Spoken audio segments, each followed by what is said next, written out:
Opportunist by Elise Friedman. When Elena Shropshire's 76-year-old father, Ed, starts dating Kelly, his 28-year-old nurse. As 28-year-old nurse, a flurry of messages arrive from Elena's brothers urging her to help protect Dad from the young interloper. Elena knows that what Teddy and Martin really want to protect is their father's fortune, and she tells them she couldn't care less about the May-December romance. Long estranged from her privileged family, Elena, a hardworking single mom, has more important things to worry about. But when Ed and Kelly's wedding is announced, Teddy and Martin kick into hyperdrive and persuade Elena to fly to their father's West Coast island retreat to perform one simple task in their plan to make the gold digger go away. Kelly, however, proves a lot more wily than expected, and Elena becomes entangled in an increasingly dangerous scheme full of secrets and surprises. Just how far will her siblings go to retain control? So now we have You're Invited to a Creepover. 4 books in 1. 4 scary stories in 1 horrific book. Here are 4 terrifying tales in 1 creepy collection. From a jealous ghost and mysterious new neighbors to disappearing friends and a haunted play. PJ Knight's first 4 You're Invited to a Creepover books deliver pages and pages of frights and fun. We also have Minecraft Open World Into the Nether. Nether? Neither? Never? I don't know.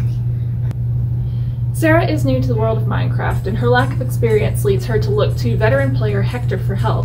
Hector isn't used to exploring the Minecraft world with newbies, so he's cranky and reluctant at first. However, Sarah's enthusiasm and all-around energy bring Hector around, and the two become partners, but more importantly, friends. Why do all graphic novels have like this really specific smell?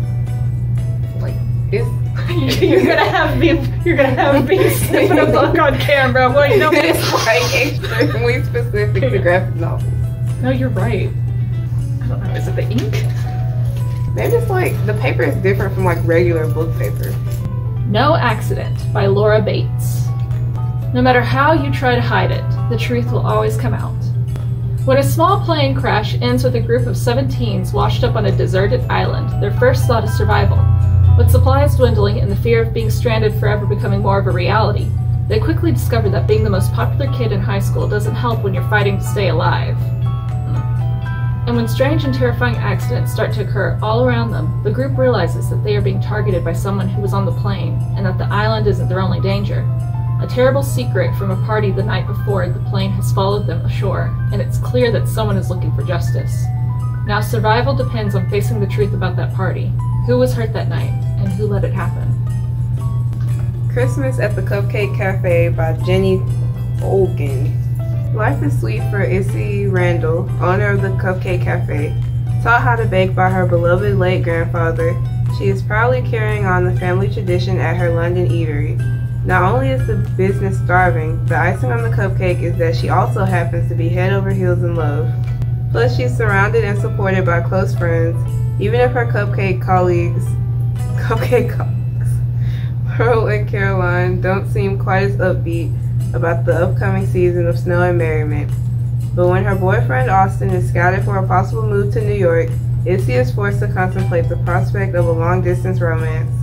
And when the Christmas rush at the cafe, which is increased demand for her delectable creations, begins to take its toll, Issy has to decide what she holds most dear. This December, Issy will have to rely on all her reserves of calm, courage, and sentiment to make sure everyone has a Merry Christmas, one way or another. I'm sorry. Calm, courage, and sit. My brain translated it to sentiment, but at the same time, it just wouldn't leave it alone. Let's go ahead and do this one. The School for Good and Evil, which has been turned into a Netflix.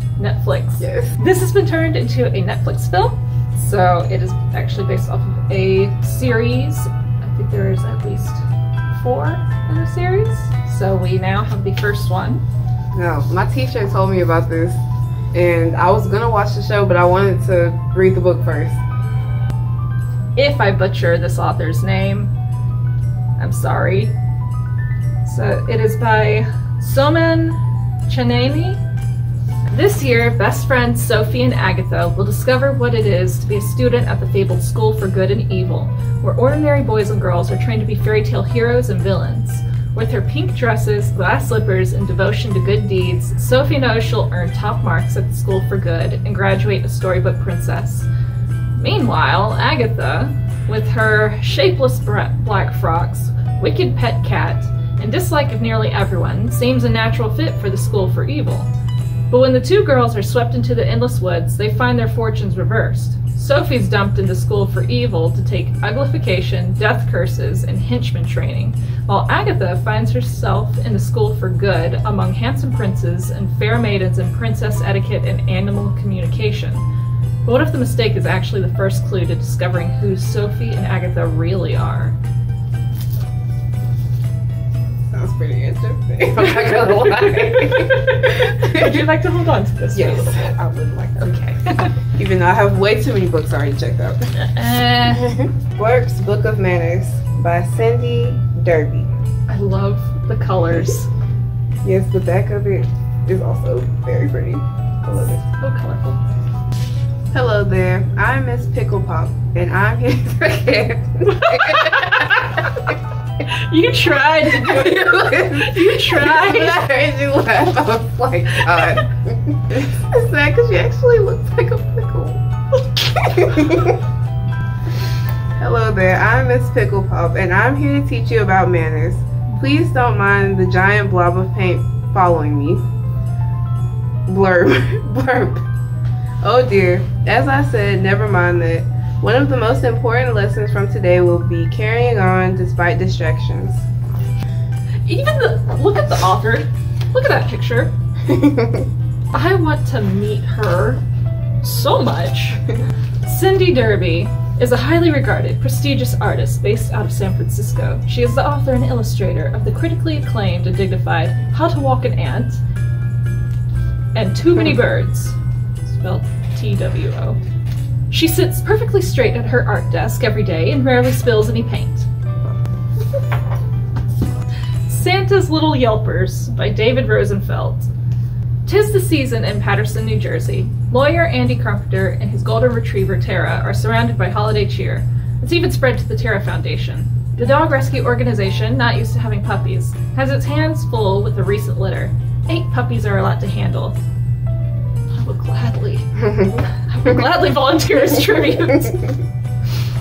8 puppies are a lot to handle, and Andy is relieved when his co-worker Chris Myers agrees to foster them.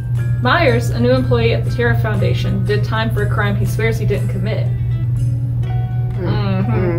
When Myers discovers that a key witness against him lied on the stand, he goes to Andy to ask for representation and getting the conviction overturned. Myers thinks they can have this wrapped up by Christmas, no problem. But when the witness is murdered, oh dear, and Myers is arrested for the crime, oh whoa. This is escalating very quickly. This cute puppies, how? Things go from bad to worse. Well, yes. Obviously. Suddenly it's all elves on deck to make a list and check it twice so they can prove Myers is innocent. Andy Carpenter and his humorous investigating team return in Santa's Little Yelpers, the next Yuletide mystery in David Rosenfeld's best-selling series. Y'all tricked me. Y'all look all cute and cuddly, but there's murder. What about this cover says murder? That's why you don't judge a book by its cover. I was eyeballing this. Oh, that's the sequel. What is the sequel? Do we have the first one? Yeah, you were talking about it earlier. Oh, that's that book? The red one. House of Sky and Breath, a Crescent City novel by Sarah J. Maas. Let's just take a moment to appreciate the art. Yes. It is very pretty. It's beautiful. It's gorgeous. Look at those blues. Oh my god. Okay, this is amazing. That's gorgeous. Who drew this? I don't know. Like, I feel like y'all need... I need to find the artist. Y'all need an award for this. Uh-huh. The deadliest power, the fiercest passion, the cruelest fate. Bryce Quinlan and Hunt Athalar? guess is as good as mine. Okay. Bryce, Quinlan, and Hunt Athalar are trying to get back to normal. They may have saved Crescent City, but with so much upheaval in their lives recently, they mostly want a chance to relax. Slow down, figure out what the future holds. The Asteri have kept their word so far, leaving Bryce and Hunt alone, but with the rebels chipping away at the Asteri's power, the threat the rulers pose is growing.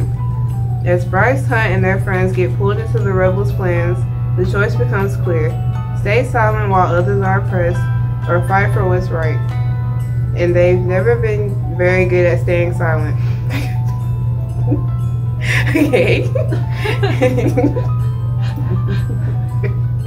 I think they're feeling a little called out. In this sexy, action-packed sequel to the #1 New York Times bestseller, House of Earth and Blood, Sarah J. Maas weaves a captivating story of a world about to explode and the people who would do anything to save it.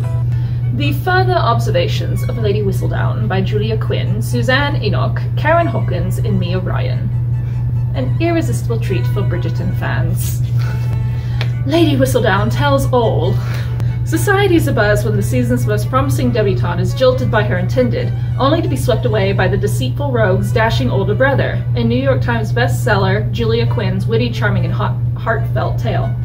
When the scandalous actions of his beautiful fiancée are recorded in Lady Whistledown's column, a concerned groom-to-be rushes back to London to win his lady's heart once and forever, in Suzanne Enoch's enchanting romantic gem.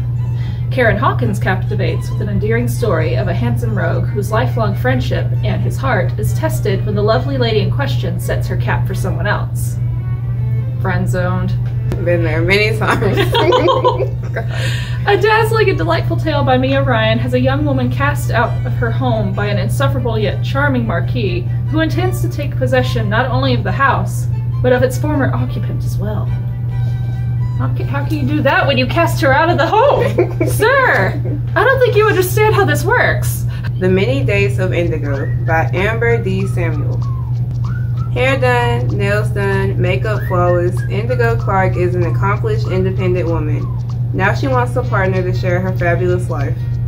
Standing on the sidelines of her sister's third baby shower with her 30th birthday around the corner, Indigo is feeling the pressure about one thing she hasn't mastered yet: a healthy, long-term relationship. As owner of Houston's hottest destination for luxury shoes and accessories, Indigo excels at finding clients the perfect shoe, but she's having a hard time finding a partner who is her perfect fit. So she approaches her lackluster dating life the same way she does any challenge, with determination, and books her social calendar full of potential suitors. She needs a man who can handle her busy life, get along with her big and boisterous family, and mesh with her tight-knit friends, including Tate, her childhood bestie. While one guy is great on paper, another sets off sparks, neither are Mr. Right, and her job to find them begins to interfere with the things and people she values most. Can Indigo let go of past hurts and unrealistic expectations and finally admit to herself that her perfect man has been in front of her the whole time? The Earl and the Pharaoh. From the real Downton Abbey to the discovery of I used to be able to get this. From the real Downton Abbey to the discovery of Tutankhamun. Better be how you pronounce your name, sir. By the Countess of Carnarvon. What? By the Countess of Carnarvon. Is that really like the author's name? Between November 1922 and spring 1923, a door to the ancient Egyptian world was opened. The discovery of the tomb of King Tut would be the most astonishing archaeological find of the century, revealing not only the boy Pharaoh's preserved remains, but also thousands of finely crafted objects, from the iconic gold mask and coffins to a dagger made from meteorite. What? To chalices, beautiful furniture, and even 3,000-year-old food and wine. The world's understanding of ancient Egyptian civilization was immeasurably enhanced, and the quantity and richness of the treasures in the tomb are still being studied today. Two men were ultimately responsible for the discovery: Lord Carnarvon and Howard Carter. It was Lord y'all are gonna kill me with this. It was the Lord Carnarvon who held the concession to excavate and whose passion and ability to finance the project allowed the eventual uncovering to take place. It goes on. I was obsessed with Egypt as a child. From like 6 years old to 18. Any specific reason why? It just captivated me. Next. Fucking get it. Thank God. You good? I was struggling a little bit there. Okay.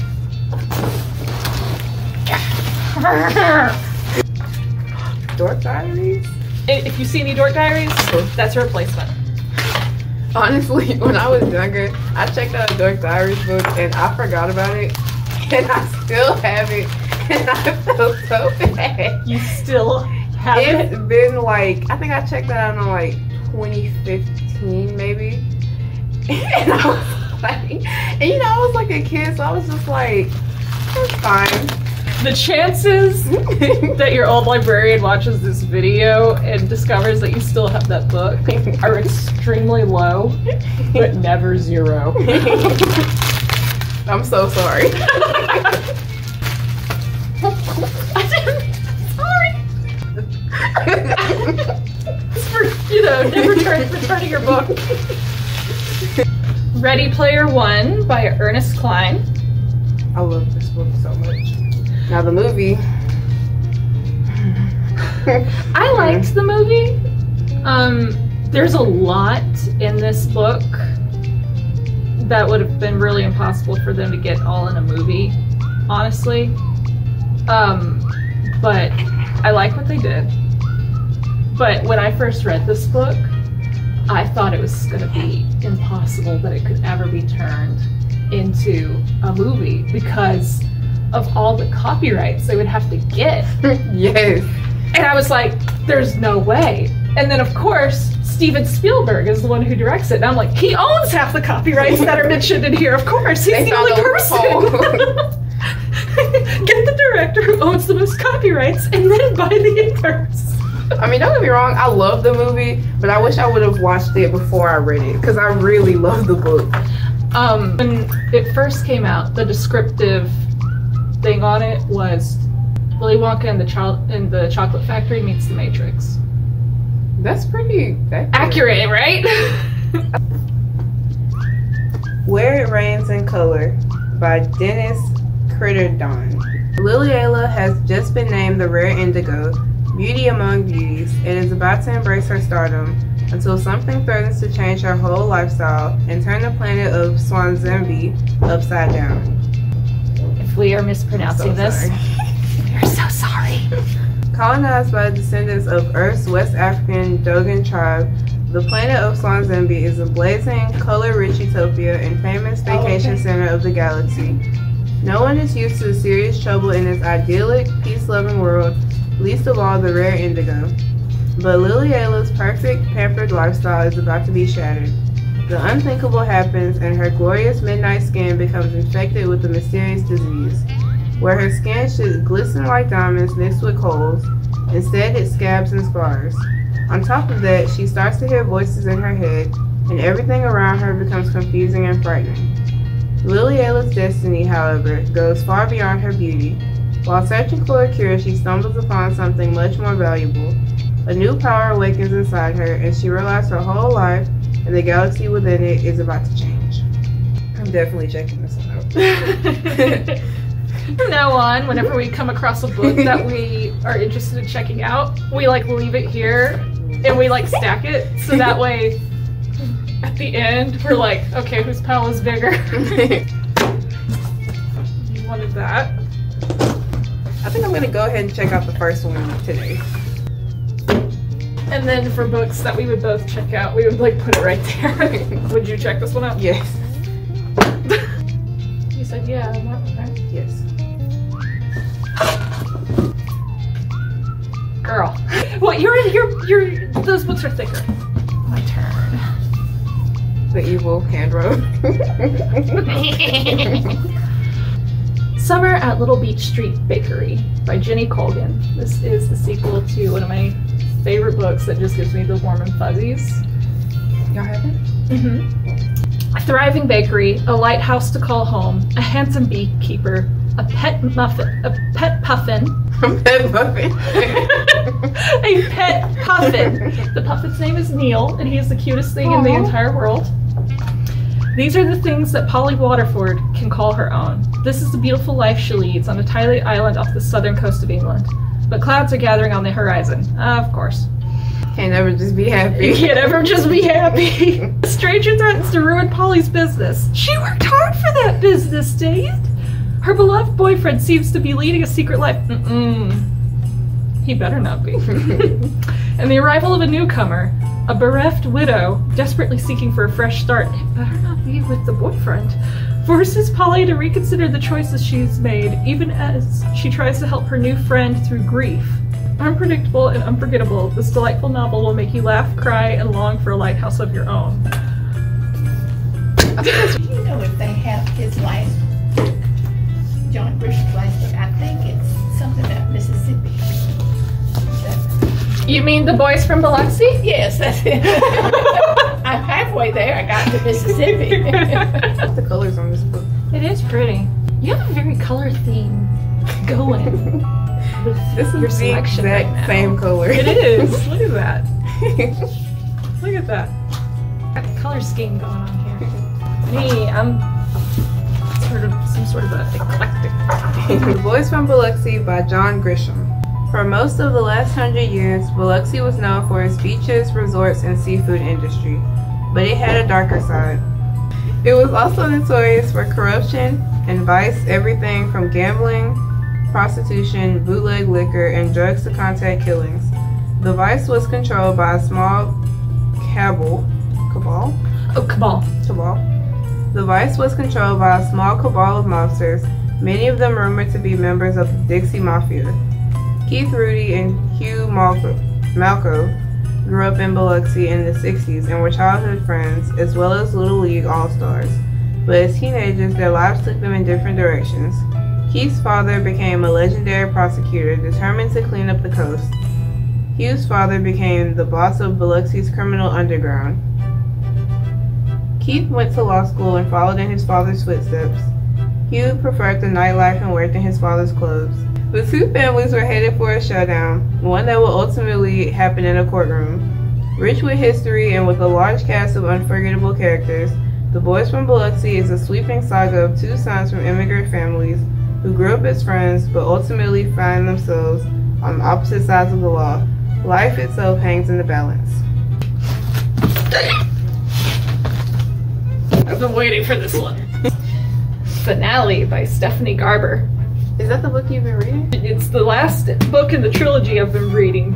The one by Caraval, and then Legendary, now Finale. Legendary just left me. It's okay. Okay. Here's what Legendary left me wanting to do. It left me wanting to reach into the book, grabbing hold of the ear of one of the characters, pulling him out, and then berating him, telling him to go back and apologize to the girl that he just hurt. That is all I will say. I don't want to give any spoilers. But that boy. It's been 2 months since the Fates were freed from a deck of cards. 2 months since Legend claimed the throne for his own, and 2 months since Tella discovered the boy she fell in love with doesn't really exist. With lives, empires, and hearts hanging in the balance, Tella must decide if she's going to trust Legend or a former enemy. After uncovering a secret that upends her life, Scarlet will need to do the impossible, and Legend has a choice to make that will forever change and define him. Caraval is over, but perhaps the greatest game of all has begun. There are no spectators this time, only those who will win and those who will lose everything. Welcome, welcome to Finale. All games must come to an end. Nice. I like the color of it. I did that so hard, my antlers came loose. Spider-Man Into the Spider-Verse is literally one of my favorite movies ever in existence. We have that here. Really? Mm-hmm. A Spider-Man graphic novel, Miles Morales' Stranger Tides. Miles Morales has just about gotten used to this being Spider-Man thing. Keeping Brooklyn safe, taking down bad guys, and finishing his homework, he's got this. But when Spider-Man is invited to a launch for a brand new video game, things go sideways fast. Anyone who plays the game is frozen, and it's all because of a villain named the Stranger. He's judged humanity and found it lacking, and his idea of justice is extreme. Miles is left with the fate of the world in his hands, and the clock is ticking. Can he turn old foes into friends and find the answers he needs in time? This is also a graphic novel. Just in time for the holidays. So This Is Christmas by Tracy Andreen. It looks so cute. It does! I want it. Of course, it's your color scheme. When Finley decides to go home to Christmas, Oklahoma for the holidays, the last person she expects to see there is Arthur. Wow. Hang on. Hang on. I got this. Arthur Chakrabarty Watercress, a fellow student at her New England prep school. Arthur is, Finley thinks, an uptight Brit who hardly knows she exists. So why have Arthur and his Aunt Isha chosen to spend Christmas at Grandma Joe's Hoyden Inn? If the greatly enhanced town website created by Finley to impress her snobbish classmates is to blame, how can she produce the perfect American Christmas experience their guests expect? Especially since she's reeling from some surprising revelations about her parents, as well as about her former boyfriend and best friend. Old secrets and new romances, hilarious near disasters, and a Christmas miracle or two add to the fun as Finley discovers that Arthur is, well, kind of hot. Get in the holiday spirit with Finley, Arthur, and all the folks of Christmas in the sparkling Yuletide tale. I got it. I'm feeling kind of hot is an understatement. There's an exclamation point if that helps. So, How to Catch a Reindeer by Alice Walstead and Andy Elkerton. Reindeer fly on Christmas Eve and bring us all a good cheer. To catch one takes a special trap. Will you meet one this year?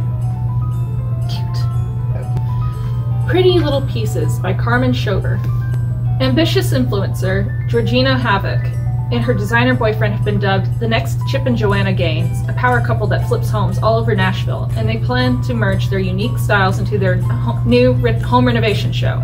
But the relationship falls apart when he blindsides her with a pause. Forced to convince the network to take a chance on her as a solo star, Georgina takes on the task of renovating a forgotten cottage in the tiny, tight-knit town of Tarragon, Tennessee. Facing one heartache and setback for another, Georgina moves forward with her plan to rebuild her life and save her career. But a surprise drop-in from her troubled twin sister makes things extra messy. The unexpected presence of rugged ex-sniper Cassidy Stokes also threatens to bring all the walls that she's built crashing down. As she puts the pieces of her previously perfect life back together, will Georgina retreat to the familiar or boldly embrace a new design? She's Charmed, He's Sure. Witcha Gonna Do by Avery Flynn. Bad witch, what you gonna do? What you gonna do when they hex you? Could it possibly get any worse than having absolutely no magical abilities when you're a member of the most powerful family of witches ever? It used to be that I'd say no, but then I kept getting set up on dates with Gil Connolly, whose hotness is only matched by his ego. Seriously, I can't stand him. Oh, she's gonna love him. Foreshadowing. Even if I also can't stop thinking about him, specifically kissing him, exposing yourself here, man. Denial? It ain't just a river in Egypt. Even if I also can't stop thinking about him, specifically kissing him, but we're going to pretend that I never told you that part. So yeah, my life isn't the greatest right now, but then it goes straight to the absolute worst hell when I accidentally make my sister's spell glitch and curse my whole family. And the only person who can help non-magical me break the spell, you guessed it, Gil, the super hot jerk. Oh, sucks for you. Now we have to work together and save my family and outmaneuver some evil-minded forces bent on world domination. Oh yeah, and we have to do all that while fighting against the attraction building between us, because I may not be magical, but what's happening between Gil and I sure feels like it. Yeah. We Knew All Along by Mina Hardy. Blame the booze, her shaky marriage, her troubled son, or 1,000 other things. Julianne Jordan has one thing on her mind when she attends her class reunion: And that's making sure her old crush, Christian Campbell, sees exactly what he lost all those years ago. A late night, a hotel room, a rekindled flame that burns even hotter than it did back then. What could go wrong? Everything. Everything. Everything. The night with Christian isn't the first secret Julianne has kept from her husband, Ken. So one more shouldn't be much harder. Girl. I don't like that. No, we ain't about that. Except that Christian shows up without warning, seemingly determined to do his best to mess up Julianne's life in any way he can. Worse than that, he seems to have his sights set on charming her son, Eli, and befriending her husband. What? Revenge isn't so sweet when it bites you back, but Julianne is determined to keep Christian from ruining everything she's worked so hard to keep safe, including her son. Fighting to keep it all from spiraling out of control, Julianne discovers Christian is not the man he claims to be. Yeah. When darker secrets emerge, even closer to home, Julianne takes the chance to turn the tables on him. The more Julianne digs for the truth, the uglier and deadlier it gets. This man is a menace. Yeah, he did. I mean, yeah, honestly, he's like, why would you do that? It's like he couldn't just be a homewrecker. He had to do everything. He was a literal homewrecker. Game over. No extra lives, no save points. The only way out is to win. By MC Ross. Welcome to Hive, the world's most popular virtual reality simulator. Everyone's addicted to it, except Kara Tilden.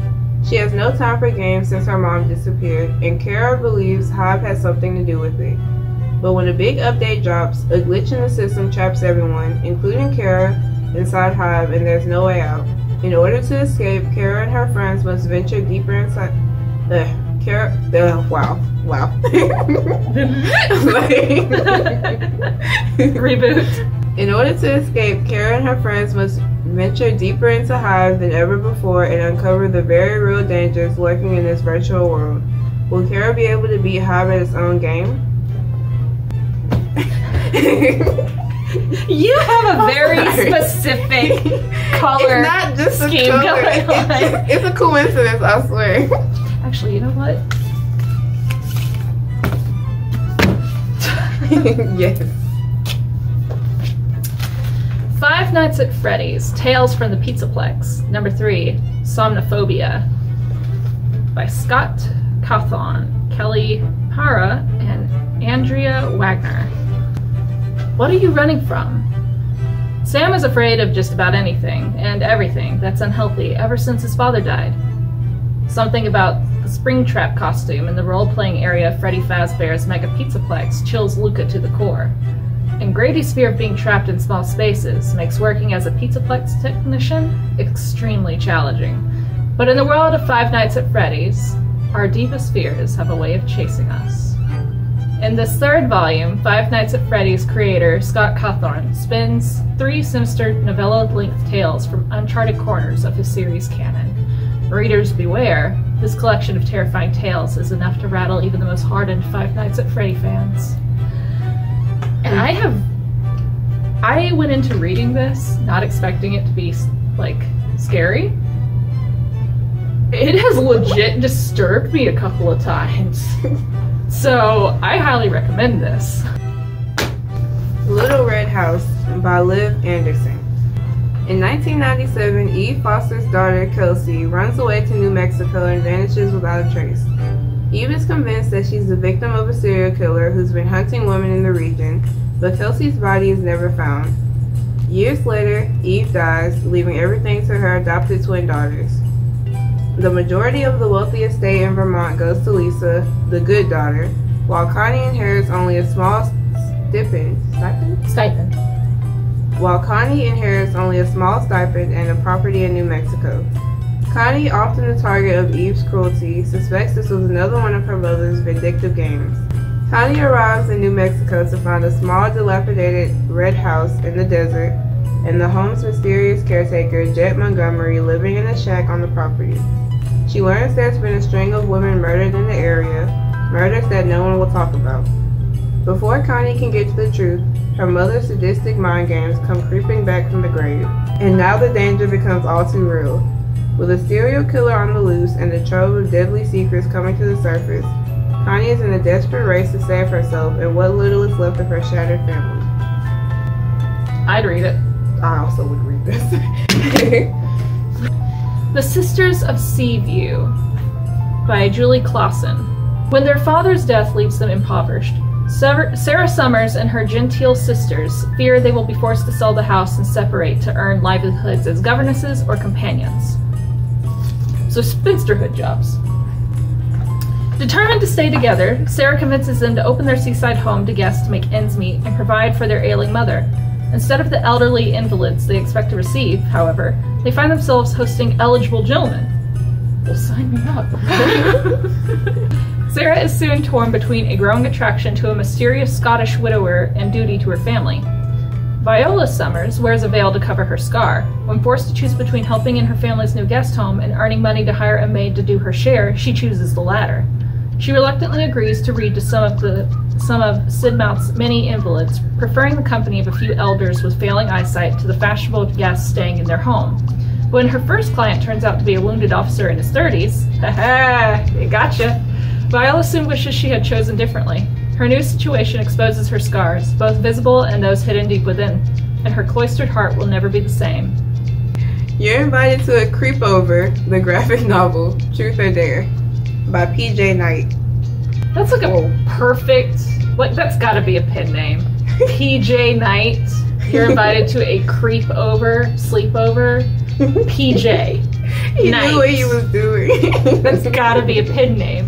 Do you want to know a secret? Yes. During a round of Truth or Dare, Abby Miller confesses her crush on Jake Chilson. The only people who know her secret are her friends at her sleepover, and whoever sent her a text message in the middle of the night warning her to stay away from Jake, or else. But Abby isn't going to stay away from Jake, especially not after he asked her to the school dance. Must be nice. Must be nice. Same. As the night of the dance approaches, some very creepy things start happening to Abby. Someone definitely wants to sabotage her plans with Jake.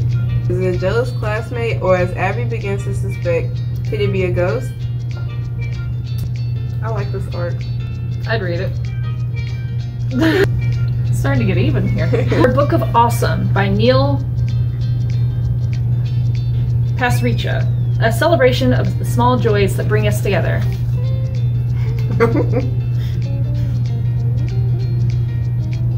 I can't. In a world that is often overwhelming, it's time to return to the simple things, the awesome things all around us, if only we take a moment to see them. Carrying the ice cube tray from the sink to the freezer without spilling. Finally, unsubscribing from that annoying email you've been getting forever. Seeing your parents dance.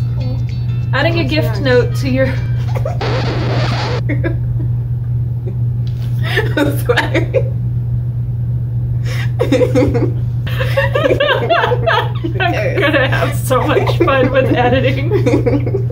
Sending a private message during the video conference and then seeing your coworker look down and silently smirk. When your kids don't hear you opening a bag of potato chips. I don't have kids, but yes. Mom said I can have those. No, she did not. When the hand sanitizer isn't that extra slippery kind that never dries. Texting your husband to do something when he's upstairs and you're downstairs. When the cake plops flawlessly out of the pan. These are just a few of the hundreds and hundreds of things you'll find in this new volume. You'll also find comments, letters, and submissions from the awesome community around the world, leading to a final cacophony of awesome by all of us, for all of us. Our Book of Awesome is an injection of joy, a heartfelt gift, and a smacking high five for humanity. Read it to be reminded of the endless awesome things that give laughter and happiness to our beautiful and brief lives. Dungeon Club, Roll Call, by Molly Knox Ostertag and Xanthi Buma. Middle school is a dungeon. That's an understatement. See, it has the same smell. Excuse me. It has the same. It does! What are y'all using? At least that's how Jess sees it. Luckily, she and her best friend Olivia know how to escape into the sprawling worlds of their own imaginations. The two friends have always loved making up stories, first with little kid games of make-believe, and more recently with the fantasy role-playing game Dungeons & Dragons. When they play, Olivia runs the game as Dungeon Master, and Jess is a solo party member playing a Take No Prisoners lone wolf character of her own design named Sir Corius. But when Olivia wants to add new players to their group, Jess finds herself struggling to share their game and her best friend. I feel that. Will their epic campaign withstand all this change, or has their story and their friendship finally come to an end? Red Seas Under Red Skies by Scott Lynch. This is the second book in the series. In his highly acclaimed debut, Scott Lynch took us on an adrenaline-fueled adventure with a band of daring thieves led by con artist extraordinaire Locke Lamora. Now, Locke returns with a caper so death-defying, nothing short of a miracle will pull it off. After a brutal battle with the underworld, Locke and his sidekick Jean fled to the exotic shores of Tal Verar to nurse their wounds, but they are soon back to what they do best, stealing from the rich and pocketing the proceeds.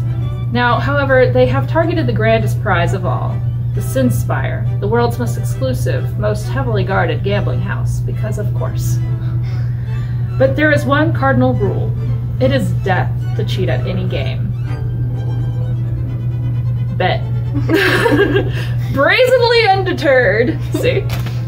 He said challenge accepted. Locke and Jean, whichever one, have orchestrated an elaborate plan to lie, trick, and swindle their way straight to the Sin Spire's teeming vault. But someone knows the duo's secret and has every intention of making them pay for their sins. Getting in is by invite only. Getting out is impossible. The Last Invitation by Darby Kane. They meet the second Tuesday of every month and vote, and then someone dies. Wait. I wasn't expecting that. Neither was I. They meet the second Tuesday of every month and vote, and then someone dies. Okay. Over the last few years, prominent people, a retired diplomat, a beloved basketball coach, the CEO of an empire, have died in a series of fluke accidents and shocking suicides. I beg to differ. There's no apparent connection, no signs of foul play. Behind it all is a powerful group of women, the Sophie Foundation, who meet over wine and cheese to review the files of men who behave very, very badly, and then mete out justice. Jessa Hall jumps at the mysterious exclusive invitation to this secret club. The invite comes when she's at her lowest, aching for a way to take back control. After years of fighting and scratching to get ahead, she's ready for a chance to make the bad guys lose. Jessa soon realizes, though, just how far she's willing to go and how dangerous this game has become. Once in the group, it's impossible to get out. She has nowhere to turn except her former friend, Gabby Fielding, who is investigating the mysterious death of her ex-husband. Aligned in their goal to take down the Foundation, Gabby and Jessa need each other, but working together doesn't mean they trust each other, or that either will survive to tell the truth. Alright. So that's all that we've got this time. 1, 2, 3, 4, 5, 6, 7. 1, 2, 3, 4, 5, 6. Ooh. 1, 2, 3, 4, 5, 6, 7. Alright. So, yeah, if any of these books interested you, then just come on down to the Chickasaw Library, check them out, give them a read, see what you think. See you next time. My precious.